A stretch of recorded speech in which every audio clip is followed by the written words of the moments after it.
learned how to paint in 7 days, and I'm going to show you what I learned so that you can do it too. And the results actually shocked me.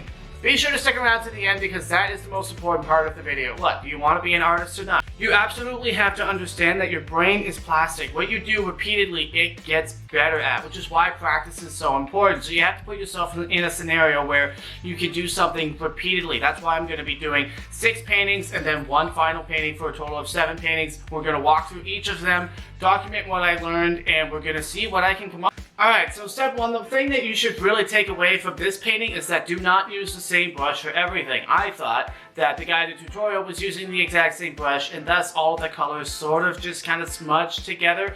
Also, get your proportions right, like that's supposed to be people sitting on a bench. Like, what kind of trees are these? I don't know. It's also important that after every single painting, you take note of things that you did wrong or things you'd like to do differently the next time so that the next painting is slightly better. Another thing that you want to focus on is allowing certain background layers to dry. That will make drawing trees and especially very bright leaves a lot easier, because if you have a great background and you're trying to use Q-tips to dab, red leaves here, they might smudge and the colors won't be as bright. Thirdly, don't be afraid to take your time with the details. I feel like certain aspects of this painting would have turned out a lot better had I taken a little bit more time, allowed it to dry, and then come back and applied a little bit more of the bright colors.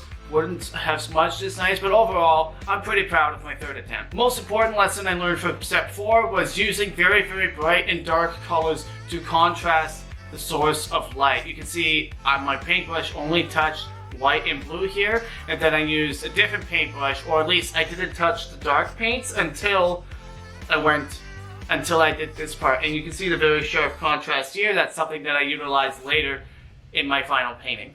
The thing I learned on my 5th painting is that you don't necessarily want to have too thick of dollops, especially if you try and do a lot of detail, because the paint will tend to crack. And so, depending on which way you're experimenting with this, try to make sure that it's not too thick and globular so that it doesn't end up cracking later on. The last thing I learned is really being patient when it comes to making light highlights. You have the very bright paint in the middle and then the dark around. I wish I would have waited for a lot of this to dry and been a little bit more patient with these highlights here. I feel like the painting would have had a bit more better aesthetic overall, but overall I'm pretty proud of this one. One of the most important things is building habits so that you can actually practice long term and creating an environment that you can actually see progress in, because a lot of times it takes a while for you to learn, so you have to have enough patience for yourself and not allow insecurity or other people's judgment to get in the way of what it is that you're trying to accomplish. You need to understand art does not have to justify its existence, alright?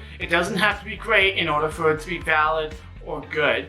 The only thing that art needs is, did it make you happy as the artist to create it? That's the only thing your art needs. So you can forget about other people's judgment or living up to a certain standard. Just make the freaking art, okay? It's all about you and you putting yourself forward. So just make the art, okay? Just do it. Make it. Make it. This idea is especially useful when it comes to procrastinating on your art, because sometimes you want to make something but you just don't feel like starting. It's because you're insecure and you don't have the right emotional framework for that. Use what I said before, use the 5-second rule or whatever you want to use and make the freaking art. Okay, stop procrastinating, stop worrying about other people's judgment, pick up a paintbrush, put paint on it, and make something. Anything. It doesn't have to be great, but make the art. Okay? The whole reason that you're procrastinating, worrying about other people's judgment and insecurities, it's invalid. Okay? The whole reason for you feeling insecure is invalid. Okay? Well, there you go. You saw the painting. You can leave now to this video right here. Go there. Click that one. That one.